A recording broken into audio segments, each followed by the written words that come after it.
Hello students, स्वागत है आपका हमारे YouTube channel wifi success classes. बच्चों, आज हम लाए हैं आपके लिए सिंथेसिस का अगला टॉपिक और अगला टॉपिक है हमारा नॉमिनेटिव एब्सोल्यूट।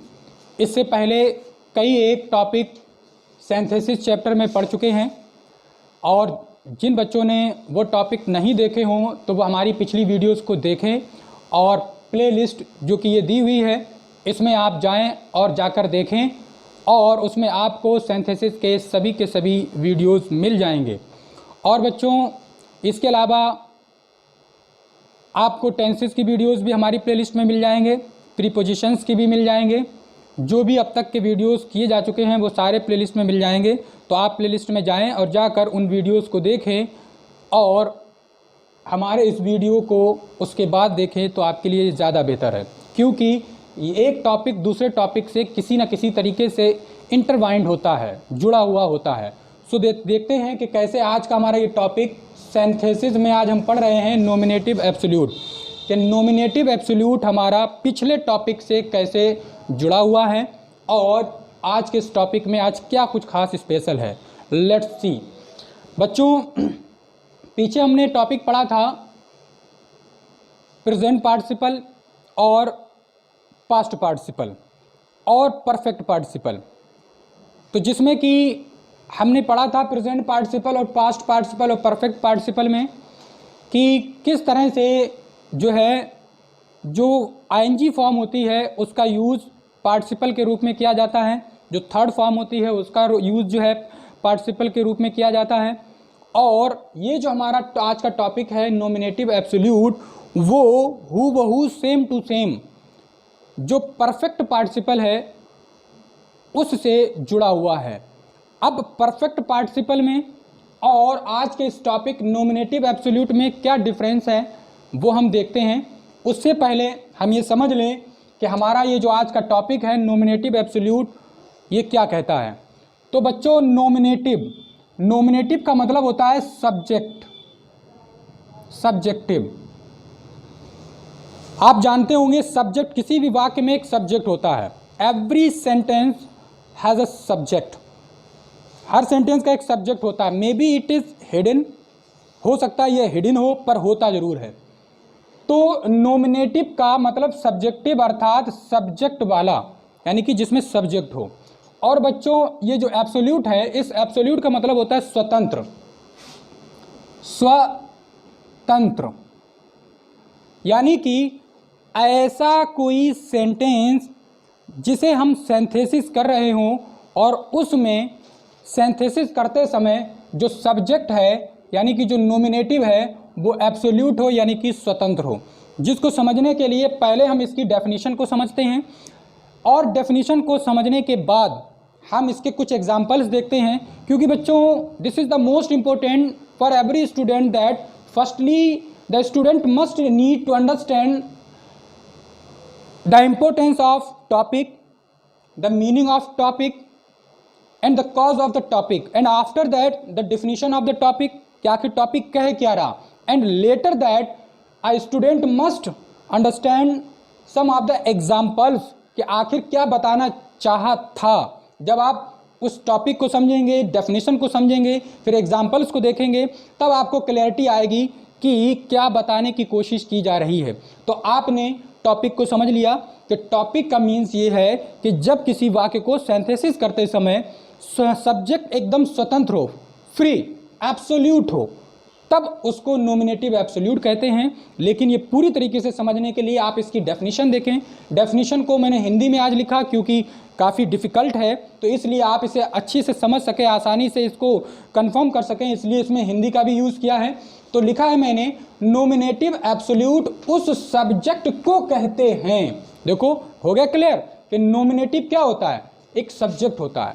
नॉमिनेटिव जो होता है वो सब्जेक्ट होता है, तो नॉमिनेटिव एब्सोल्यूट स्वतंत्र सब्जेक्ट होता है। तो कह रहे हैं कि नॉमिनेटिव एब्सोल्यूट उस सब्जेक्ट को कहते हैं जो सेंटेंस में स्वतंत्र रहता है, यानी कि कोई सेंटेंस जिसमें सब्जेक्ट दिया हो बट वो सब्जेक्ट एकदम स्वतंत्र हो, उस सब्जेक्ट का जो लिंक है, संबंध है, वो क्रिया से ना हो। आगे लिख रहे हैं उसको, यह पार्टिसिपल से पहले प्रयोग किया जाता है।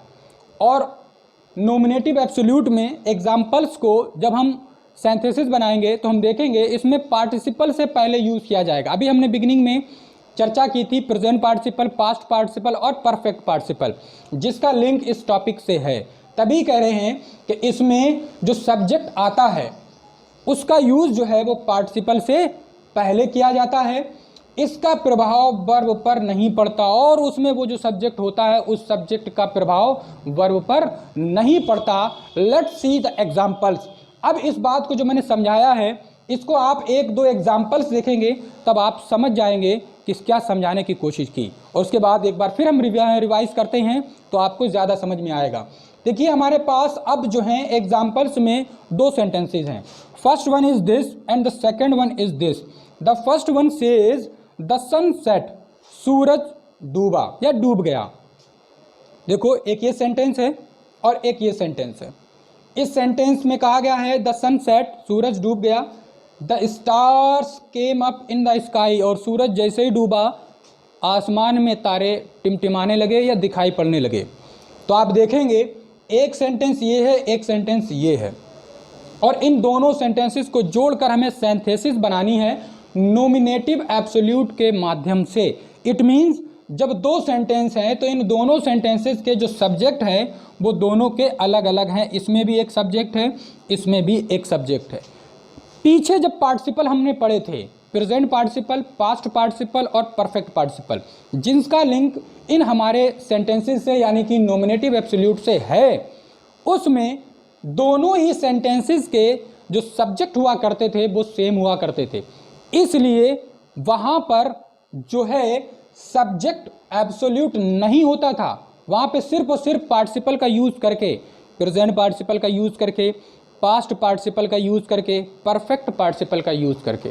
परफेक्ट पार्टिसिपल का जो फॉर्म है, रूप है, वो आपके सामने भी मौजूद है। ये है परफेक्ट पार्टिसिपल का फॉर्म। इसीलिए मैंने आपसे कहा कि इस वीडियो को देखने से पहले आप सिंथेसिस के पीछे के वीडियोस देखें जाकर, जो कि आपके 4 बने हुए हैं, एक प्रेजेंट पार्टिसिपल पर, एक पास्ट पार्टिसिपल पर, एक परफेक्ट पार्टिसिपल पर और एक इन्फिनिटिव पर। और वो चारों ही आपके सिंथेसिस के लिए तो इम्पोर्टेंट हैं ही, बल्कि ट्रांसलेशन की दृष्टि से आपको ट्रांसलेशन में इंग्लिश से हिंदी और हिंदी से इंग्लिश ट्रांसलेशन करने में भी आपके लिए बेनिफिशियल रहेंगे। That's why I suggest you to watch them first and then this one. पहले वो देखें और फिर ये देखें तो आपको ज़्यादा बेहतरी से समझ में आएगा।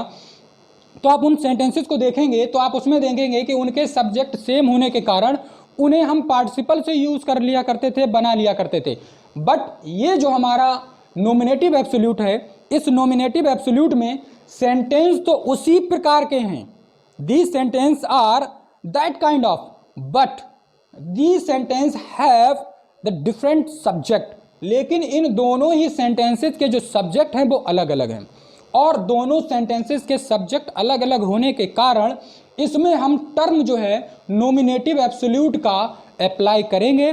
तो नॉमिनेटिव एब्सोल्यूट का टर्म अप्लाई करेंगे जिसमें आप परफेक्ट पार्टिसिपल के नियम जो कि सामने लिखे हुए हैं, जो क्या लिखा है, having plus third form, having का यूज़ करेंगे थर्ड फॉर्म के साथ, हैविंग बीन का यूज़ करेंगे थर्ड फॉर्म के साथ, और बीइंग का यूज़ करेंगे।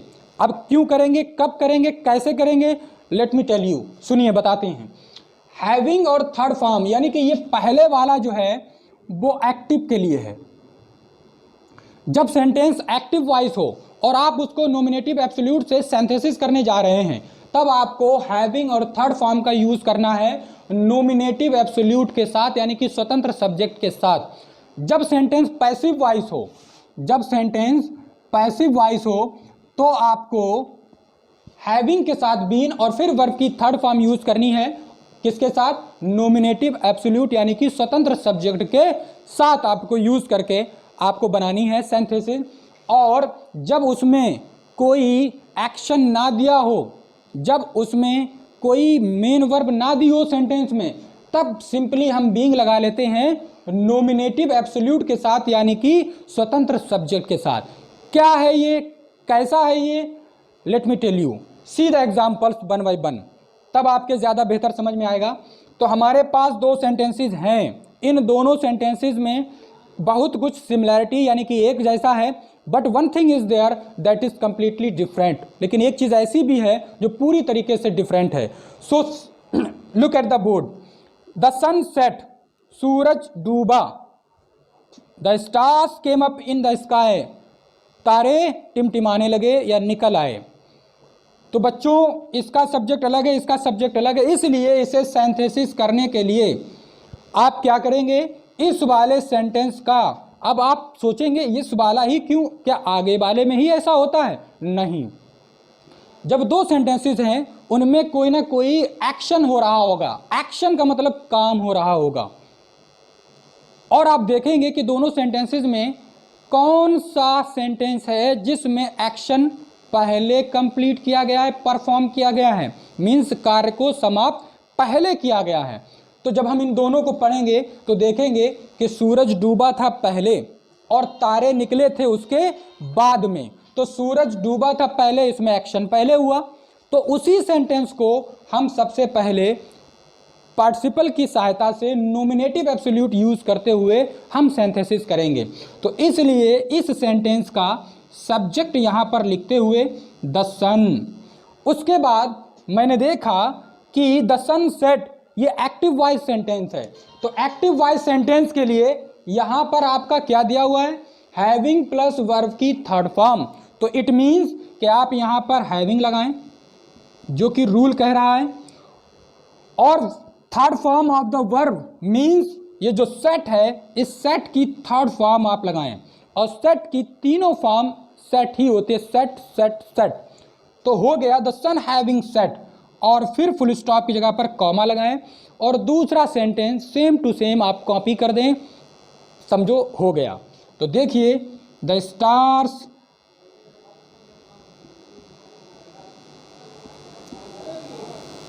Came up in the sky, it was the synthesis by nominative absolute।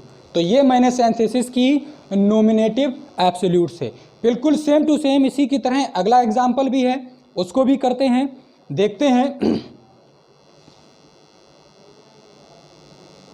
अब अगला एग्जाम्पल है the college was over.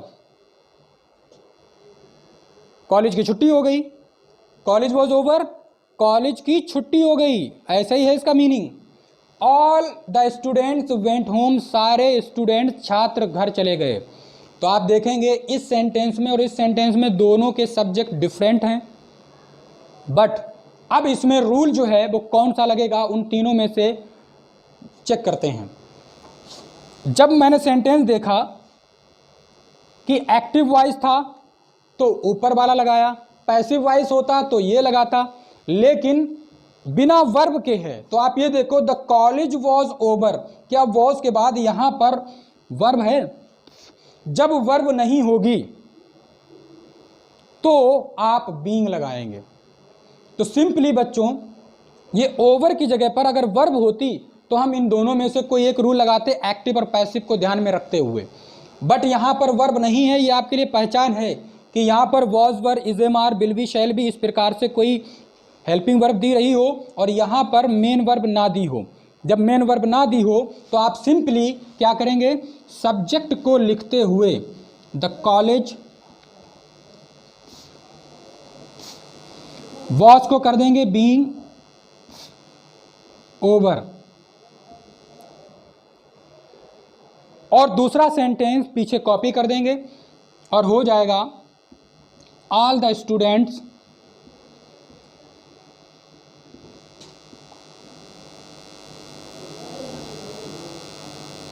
Went home. एक बार दोबारा आप देखें, ये एक्टिव वॉइस था इसलिए हैविंग के साथ थर्ड फॉर्म, सब्जेक्ट सेम उतार लिया जाएगा हर एक सेंटेंस में। बट ये वाला सेंटेंस जो था इसमें हेल्पिंग वर्ब के साथ मेन वर्ब नहीं थी, इसलिए ना ही ये एक्टिव था ना ही ये पैसिव था। ये जो था without verb simple kind of sentence था, इसलिए वॉज को बीइंग बदल दिया, यानी कि ये बीइंग का प्रयोग कर लिया। यहाँ पर इज एम आर होता, वाज वर होता, विल बी, शैल बी होता, इनमें से कुछ भी होता उसको बीइंग ही कर देते।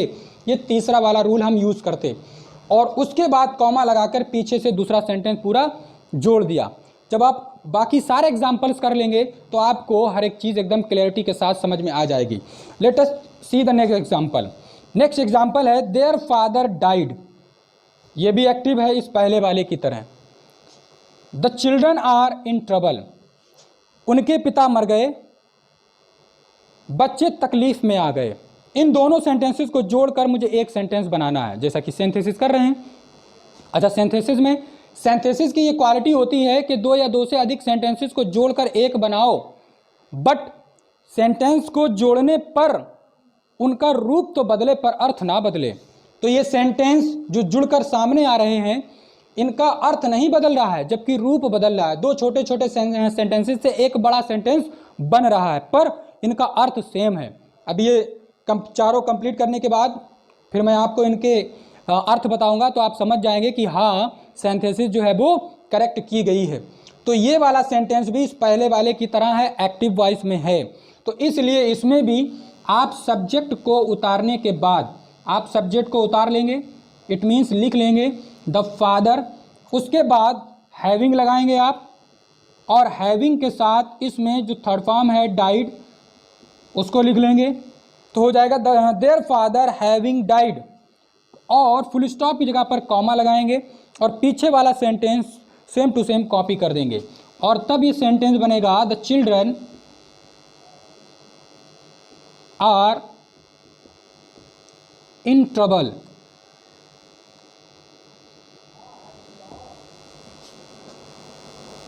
नेक्स्ट एग्जाम्पल बच्चों, नेक्स्ट एग्जाम्पल भी बिल्कुल सेम टू सेम है। द बेल रैंग, घंटी बजी, ये भी एक्टिव वॉइस है इस पहले की ही तरह। द स्कूल क्लोज्ड, स्कूल बंद हो गया।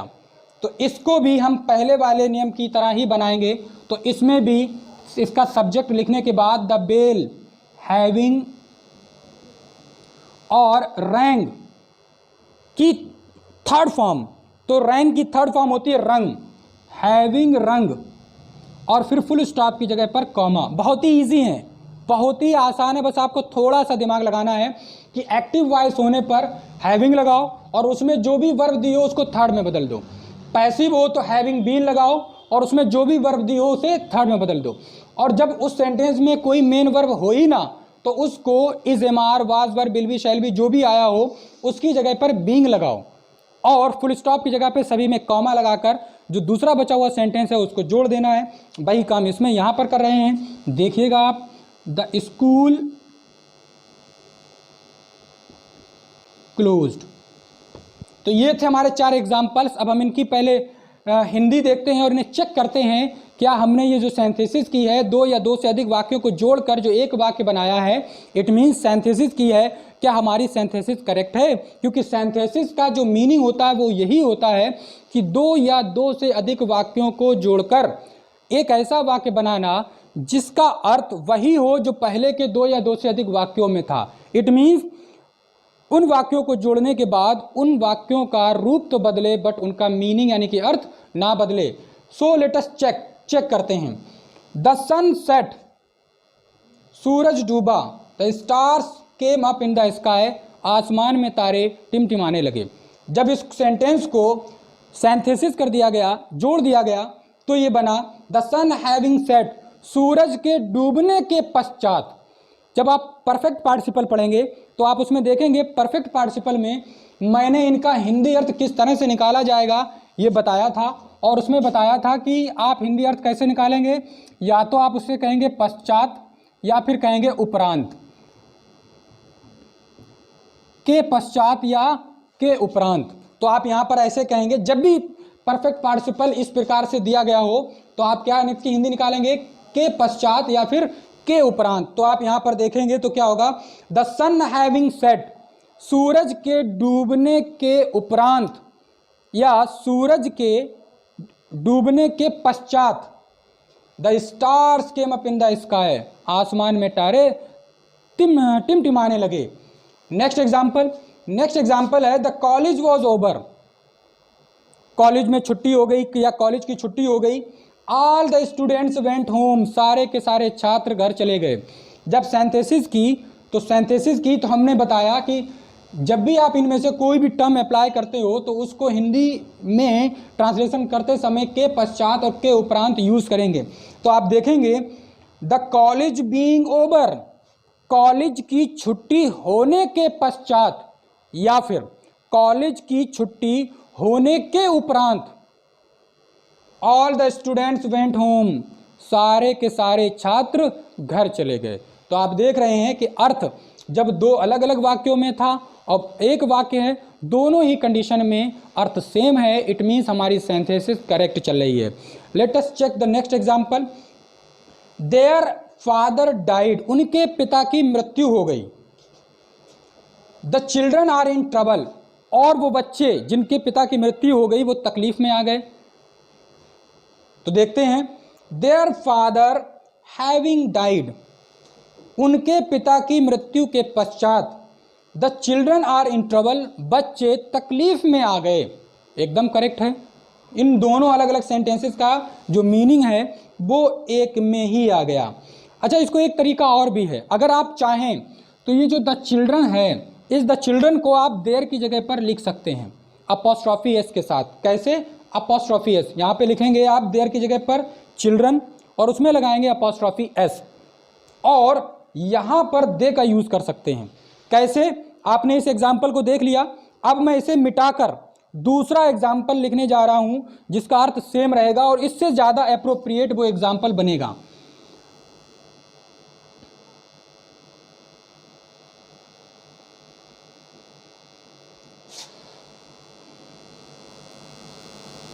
तो ये बनेगा बच्चों द चिल्ड्रंस अपॉस्ट्रॉफी एस ऐसे, the children's father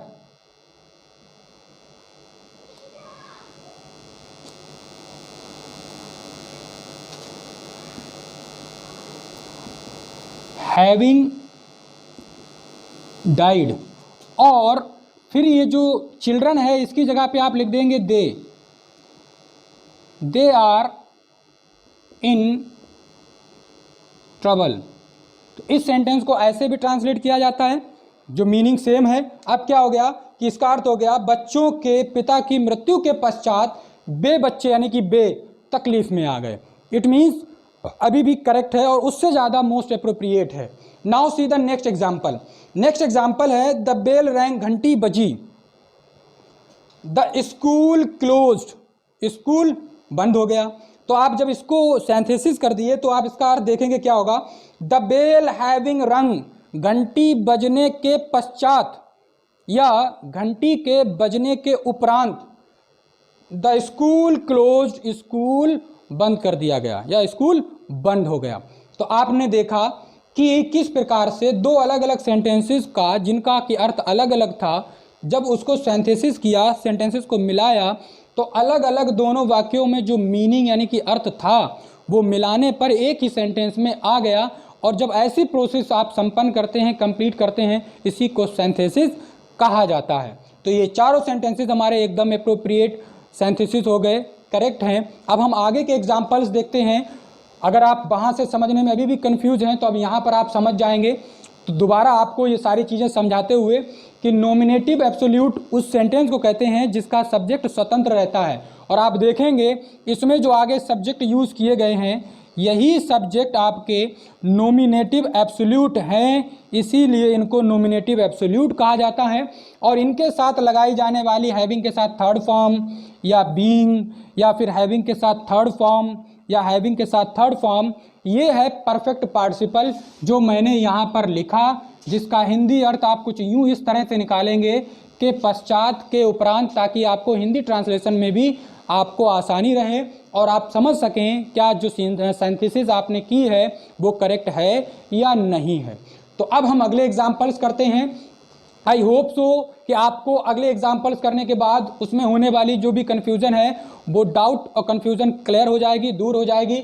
now let me tell you, next example है बच्चों, the class work was over, the teacher left the class. इसका हिंदी अर्थ हुआ क्लास का जो वर्क था यानी कि काम था वो समाप्त हो गया। The teacher left the class, और अध्यापक महोदय क्लास से चले गए।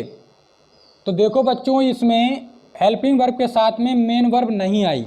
जब हेल्पिंग वर्ब के साथ मेन वर्ब नहीं आती तभी हम बीइंग का यूज़ करते हैं। अगर अभी भी आपके समझ में नहीं आया तो हम आपको एक दूसरी ट्रिक बताते हैं समझाने के लिए कि यदि किसी वाक्य में वॉज आए या फिर वर आए या फिर इज एम आर आए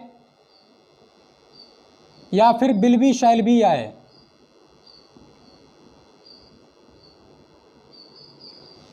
इतनी चीज़ों में से कुछ भी आ जाए तो सिंपली विदाउट कन्फ्यूज़न आप इसकी जगह पर आप बीइंग कर देना और फुल स्टॉप की जगह पर कॉमा कर देना। आपकी सिंथेसिस बन जाएगी नॉमिनेटिव एब्सोल्यूट के माध्यम से और सेंटेंस करेक्ट हो जाएगा। अब ट्रिकी मेथड से दिमाग चलाते चलें।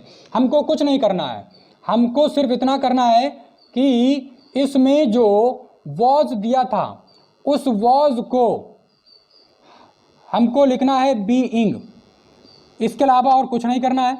इस फुल स्टॉप को लिखना है कॉमा। हमने सिर्फ दो चेंज किए, पहला कि फुल स्टॉप को कॉमा और दूसरा वॉज को बीइंग। और सिर्फ वॉज ही नहीं, उसकी जगह पे वर होता, इज होता, एम होता, आर होता, विल बी होता, शैल भी होता, कोई होता, उसको हम क्या कर देते, बीइंग कर देते। ये ट्रिकी मेथड से आपको मैं बता रहा। और उसके बाद जो दूसरा सेंटेंस है उसको आप सेम टू सेम कॉपी कर देंगे। The teacher left the class, ये सिंथेसिस हो गई। हिंदी अर्थ क्या हुआ, the class work being over, कक्षा का कार्य समाप्त होने के पश्चात। The teacher left the class, अध्यापक महोदय ने कक्षा छोड़ दी, यानी कि अध्यापक महोदय कक्षा से चले गए। तो हमारा सिंथेसिस करेक्ट है। Now see the next. अब हम अगला देखते हैं। तो अगला है बच्चों, the sky is cloudy it may rain today, आसमान में बादल ही बादल दिखाई दे रहे हैं। इट मे रेन टुडे, आज बारिश हो सकती है। तो मैंने अभी आपको जो ट्रिक बताई थी उसी ट्रिक को ध्यान में रखते हुए आप देखेंगे कि इसमें हम वही करेंगे कि इस इज की जगह पर, इसमें जो इज आया है हेल्पिंग वर्ब, इसकी जगह पर आप कर देंगे बीइंग।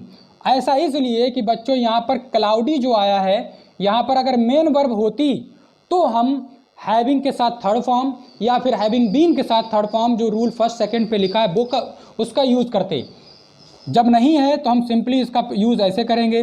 तो हो जाएगा इज एम आर को हम बदल देंगे या वॉज वर्ब को हम बदल देंगे बीइंग में, फुल स्टॉप को कॉमा में, बस बाद बाकी सारा सब कुछ same. It may rain today. तो आप देखें कितना सिंपल है, कितना आसान है नॉमिनेटिव एब्सोल्यूट से किसी भी सेंटेंसेस को सिंथेसिस में बदलना। तो बन गया the sky being cloudy it may rain today, बादल आज आसमान आज कैसा है, बदरीला, यानी कि बादलों से भरा हुआ है। इट मे रेन टुडे, बारिश हो सकती है। Now see the next example. बच्चों नेक्स्ट एग्जाम्पल अब आया जाकर ये वाला सेकेंड वाला, हैविंग बीन और थर्ड फॉर्म पैसिव वॉइस। कैसे पहचानेंगे कि कोई सेंटेंस पैसिव वॉइस है? लेट मी टेल यू कि अगर किसी सेंटेंस में बच्चों हेल्पिंग वर्ब के साथ थर्ड फॉर्म दी हो, और वो हेल्पिंग वर्ब कौन सी हो, वॉज वर हो, ये देखिए ऊपर लिखी हुई हैं, पहले ही लिख रखी हैं, was were is am are will be shall be. ध्यान से सुने, was were is am are will be shall be, इनके साथ अगर वर्ब की थर्ड फॉर्म आती है तो सेंटेंस पैसिव होता, और यहाँ पर कोई वर्ब ही नहीं आती, जैसे इस ऊपर वाले में नहीं आई या इससे ऊपर वाले में नहीं आई, तो वो सिंपल होता है। जब वर्ब नहीं आती तो बीइंग लगाते हैं, जैसा कि एक इसमें और एक इसमें लगाया गया। बट अगर उसी was verb is am are will be shall be के साथ थर्ड फॉर्म दी हो तो वो पैसिव वॉइस होता है। और जब पैसिव वॉइस हो तो आपको मेथड ये वाला यूज़ करना है, हैविंग बीन प्लस वर्ब की थर्ड फॉर्म। तो आप तब इस सेंटेंस को कुछ यूँ बनाएंगे इस तरह से, द कॉलेज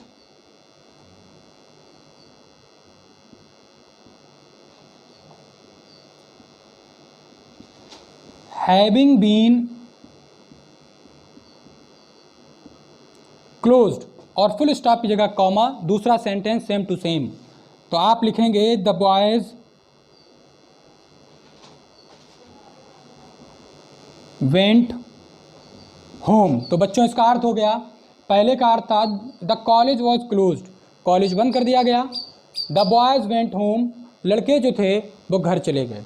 जब इसका हमने सिंथेसिस किया तो इसका अर्थ बना the college having been closed, college के बंद कर दिए जाने के पश्चात द बॉयज वेंट होम, लड़के जो थे वो घर चले गए। द बॉयज वेंट होम, लड़के घर चले गए।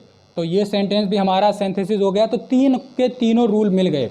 आपको ये वाला भी रूल मिल गया कि जब एक्टिव वॉइस आए तो आपको क्या लगाना, हैविंग बीन के साथ, हैविंग के साथ थर्ड फॉर्म। जब पैसिव आए तो हैविंग बीन के साथ थर्ड फॉर्म।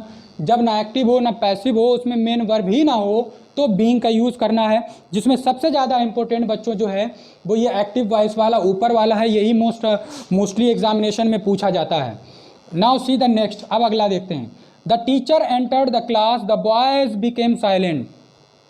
अध्यापक महोदय कक्षा में घुसे, जैसे ही घुसे द बॉयज बिकेम साइलेंट, जितने भी लड़के थे सब चुप यानी कि शांत हो गए। तो ये भी बच्चों एक्टिव वॉइस है सबसे पहले वाले नियम के मुताबिक। अब सबसे पहले वाले नियम के मुताबिक हम इसको कैसे बनाएंगे, हम इसको बनाएंगे द टीचर हैविंग, और एंटर्ड यहाँ पर सेकेंड फॉर्म है और यहाँ पर थर्ड फॉर्म भी वैसी ही रहेगी, क्योंकि ये पास्ट इंडेफिनिट है और ये थर्ड किया है हमने, और पास्ट इंडेफिनिट में सेकंड फॉर्म लगती है, इसलिए एंटर्ड का यहाँ एंटर्ड रहा। जबकि कुछ थर्ड फॉर्म अलग होती हैं, जैसे कि यहाँ पर रैंक थी, ये भी पास्ट इंडेफिनिट था और सेकंड फॉर्म थी रैंक, जिसे थर्ड फॉर्म रंग कर दी गई, क्योंकि हैविंग के साथ थर्ड फॉर्म ही लगनी है। यहाँ पर जो भी हो उसको बदल देना है। वही मैंने यहाँ पर किया कि यहाँ पर आई जो सेकेंड फॉर्म थी एंटर्ड, उसको थर्ड में बदल दी, तो ये थर्ड है और ये सेकेंड है। और इसके बाद आपका पीछे वाले सेंटेंसेस की तरह फुल स्टॉप की जगह पे आपको कॉमा लगाना है, और जो दूसरा सेंटेंस है उस दूसरे सेंटेंस को आपको सेम टू सेम लिख देना है जैसे कि पीछे आपको बताया गया था।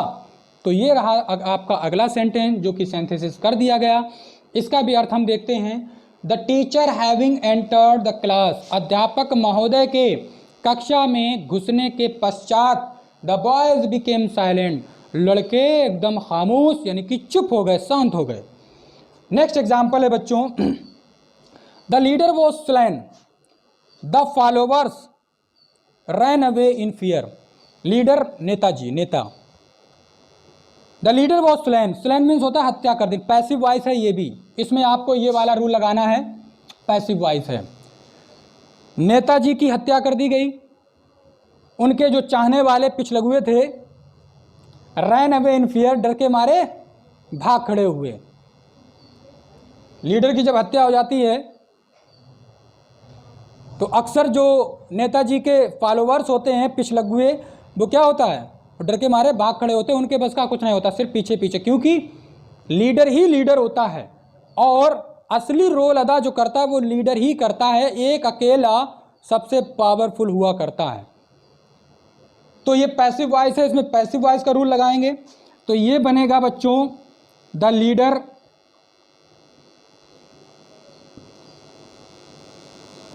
पैसिव वॉइस होने की वजह से हैविंग के साथ इसमें बीन लगाना है, हैविंग बीन स्लेन, कॉमा, दूसरा सेंटेंस सेम टू सेम। अगर आप चाहें तो आप ऐसे यूं उतार दें, लाइन जगह कम थी, मुझे मालूम था आएगा नहीं, इसलिए लाइन कर दी, आप समझ जाएं इसको, यहाँ से यहाँ तक सेम टू सेम उतार देना है, बट आप लाइन ना खींचें।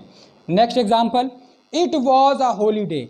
अब देखिए वॉज आया बट इसके साथ मेन वर्ब नहीं आई, रूल आपको ये वाला लगाना है, बीइंग वाला। कैसे देखिएगा, let me tell you. Example लिखा, इट बीइंग अ हॉलीडे, इस फुल स्टॉप की जगह पर कॉमा, तो आपने देखा सिंपली वॉज की जगह पर बीइंग कर दिया, फुल स्टॉप की जगह पर कॉमा कर दिया। दूसरा सेंटेंस आराम से पूरा लिख दिया, we did not go to school. तो ये हो गया सेंटेंस आपका complete. Now see the next. बच्चों नेक्स्ट है, द वर्क वॉज डन, कार्य समाप्त हो गया। वी वेंट बैक होम, और हम घर वापस आ गए। कार्य समाप्त करने के पश्चात हम घर वापस आए। तो जब हम इन दोनों को जोड़ देंगे तो इसका अर्थ बनेगा कार्य को समाप्त करने के पश्चात हम घर वापस आ गए। तो अब इसमें भी देखो बच्चों, वॉज के साथ में थर्ड फॉर्म दी हुई है। जब इसी वॉज वर्ग के साथ थर्ड फॉर्म दी हो, सिर्फ वॉज वर्ग ही नहीं बल्कि इज एम आर भी, एक बार फिर आप रिपीट करें, इज एम आर भी और विल बी शैल बी भी, अगर इन हेल्पिंग वर्ब के साथ थर्ड फॉर्म दी हो तो पैसिव वॉइस, तो आपको रूल लगाना है हैविंग, बीन और फिर थर्ड फॉर्म। और अगर इनके साथ में थर्ड फॉर्म नहीं दी गई है तो आपको बीइंग लगाना है, जो अभी मैंने यहाँ पर किया। तो इसलिए आप इस सेंटेंस को बनाएंगे, the work having been done, full stop की जगह पर कॉमा, फिर इसमें दूसरा सेंटेंस आप जोड़ देंगे, वी वेंट बैक होम। तो ये था आपका अगला सेंटेंस। अब इसका क्या अर्थ हुआ, कार्य के समाप्त होने के पश्चात हम घर वापस चले गए। Now see the next and last. I hope so कि अब आप समझ ही जाएंगे। तो देखो इसमें भी वॉज के साथ थर्ड फॉर्म है, तो बच्चों इसका भी यही एग्जाम्पल होगा, the bank having been closed, bank के बंद हो जाने के पश्चात I could not withdraw any money. तो इसका अर्थ हुआ बैंक के बंद हो जाने के पश्चात मैं अपना कोई भी पैसा नहीं निकाल सका। तो बच्चों ये था नोमिनेटिव एब्सोल्यूट। एक बार दोबारा मुख्य बिंदुओं को, मुख्य पॉइंट को मैं समझाने जा रहा हूँ, अपने माइंड को पूरी तरीके से खोल कर रखें। नोमिनेटिव एब्सोल्यूट का मीनिंग होता है कि ऐसे सेंटेंसेस जिनमें हम सिंथेसिस करते समय उसके सब्जेक्ट को स्वतंत्र रखते हैं, जो आपके सामने हैं। क्या स्वतंत्र रखते हैं कि जैसे कि ये दो सेंटेंसेस लिखे हुए हैं, इसका जो सब्जेक्ट है पहले वाले सेंटेंस का, उसको यहाँ पर जो रखा तो ये स्वतंत्र है, और उसके बाद पार्टिसिपल का यूज़ करते हैं। तो इसमें सभी को सिंथेसिस करते समय जो पहला सेंटेंस है उस पहले सेंटेंस का सब्जेक्ट स्वतंत्र रहेगा, आगे ही रखा जाएगा, आगे ही रखा जाएगा। आप हर सेंटेंस में देख सकते हैं, देखो हर एक सेंटेंस में आगे उसके सब्जेक्ट को रखा गया है स्वतंत्र रूप से। यही आपका नोमिनेटिव एब्सोल्यूट है, यही आपका नोमिनेटिव एब्सोल्यूट है। आगे सब्जेक्ट जो दिया गया है ये नोमिनेटिव एब्सोल्यूट है। But nominative absolute perfect participle के बिना अधूरा है, और नोमिनेटिव एब्सोल्यूट के साथ परफेक्ट पार्टिसिपल का यूज़ किया जाता है, जो कि क्या है कि हैविंग के साथ थर्ड फॉर्म लगाएं, हैविंग बीन के साथ थर्ड फॉर्म लगाएं। कब, जब एक्टिव हो तो हैविंग के साथ में थर्ड फॉर्म, और पैसिव हो तो हैविंग बीन के साथ थर्ड फॉर्म। जब इन दोनों में से कुछ भी ना हो, एक्टिव पैसिव और सिंपल सेंटेंस हो, तो उसको क्या करें, बीइंग लगाएं, जिसका हिंदी अर्थ होता है के पश्चात। तो इस प्रकार से आप किसी भी सेंटेंस को जब आप जोड़ते हैं तो आप क्या करेंगे, सबसे पहले वाले सेंटेंस का सब्जेक्ट उतार लेंगे, फिर रूल के मुताबिक इन तीनों में से कोई एक चीज़ लगाएंगे, और लगाने के बाद उस सेंटेंस में कभी थर्ड फॉर्म लग सकती है या फिर और कुछ आ सकता है जिसे कोई फॉर्म ही ना आए। लगाने के बाद फुल स्टॉप की जगह पे कॉमा और दूसरा वाक्य उसको यूं ही लिख देंगे। तो इस तरह से आपको जो है नोमिनेटिव एब्सोल्यूट से सिंथेसिस करनी है। अगर आपको इसमें कन्फ्यूज़न हुई हो तो आप इस वीडियो को 1 से 2, 2 से 3 बार देखें। I assure you that 101% you will understand and you will start changing the sentences and combining the sentences। आप बदलने लगेंगे, उनको जोड़ने लगेंगे। तो बच्चों ये थी आज की हमारी class. I hope so that you would have liked this one. If you really like this one, then subscribe my channel, share my videos, as well as give me comments so that I could get the encouragement। and बच्चों जो भी ऐसे बच्चे हैं जिनको high school inter की पढ़ाई करनी है, उन सभी को हमारे इस प्लेटफॉर्म पर लाएं और उनको जो है एक अच्छा मौका प्रदान करें। और जो भी वीडियोस आपने हमारी नहीं देखी हैं तो आप ये प्लेलिस्ट दी हुई है, इस प्लेलिस्ट पे जाएं और जाकर मेरे पिछले के लास्ट के सारे वीडियो जाकर देखें।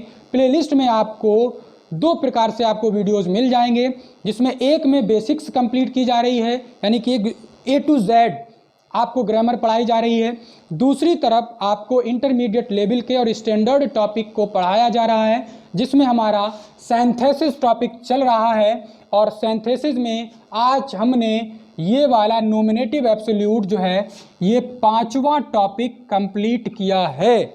इसलिए आप इससे पहले के 4 टॉपिक जाकर देखें, उन वीडियोस को देखें। बेसिक्स कमज़ोर हो तो टेंसेस, प्रीपोजिशन जो प्लेलिस्ट में आपको मिल जाएगा, जो कि कॉर्नर पर दिखाई दे रहा है, आप उसमें जाएं, देखें और अपने नॉलेज को बढ़ाएं। Learning English is not an impossible task, it is possible if you do continuously.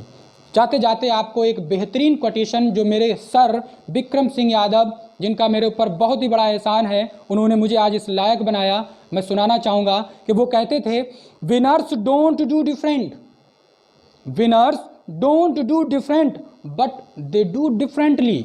It means कि जो सफलता पाने वाले लोग होते हैं वो कुछ अलग नहीं करते, वो भी वही करते हैं जो हम और आप करते हैं, सब कुछ सेम, उनकी हमारी आपकी लाइफ सेम होती है, बट दे डू डिफरेंटली। लेकिन सफलता को पाने के लिए वो अपने कामों को, अपनी चीज़ों को, अपनी अध्ययन को, ईच एंड एवरीथिंग अलग ढंग से क्या करते हैं, उनके अलग अलग सिस्टम हुआ करते हैं।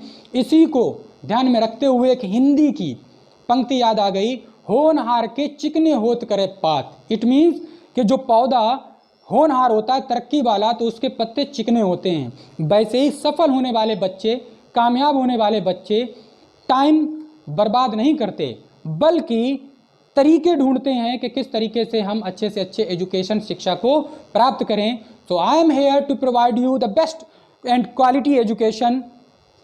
सो आई होप सो कि आपको भी हमारी तरह संघर्ष करना चाहिए और बेस्ट क्वालिटी एजुकेशन के लिए आपको भी टाइम टेबल सेट करना चाहिए और अपने अंदर पंक्चुअलिटी और डिसिप्लिन मेंटेन करना चाहिए कि पढ़ना है तो पढ़ना ही है। कि जैसा कि आप जानते हैं कि इस लॉकडाउन के दौर में बहुत ही मुश्किल है कि इस बार कॉलेज में और कोचिंग क्लासेस लग पाएँ, आपको यूट्यूब से ही काम चलाना पड़ेगा। इसीलिए हम लोग पहले से ही इस चैनल के ऊपर, इस प्लेटफॉर्म पर आए हैं, ताकि आपको पहले आपको वो सब दिया जा सके जिसकी आपको ज़रूरत है।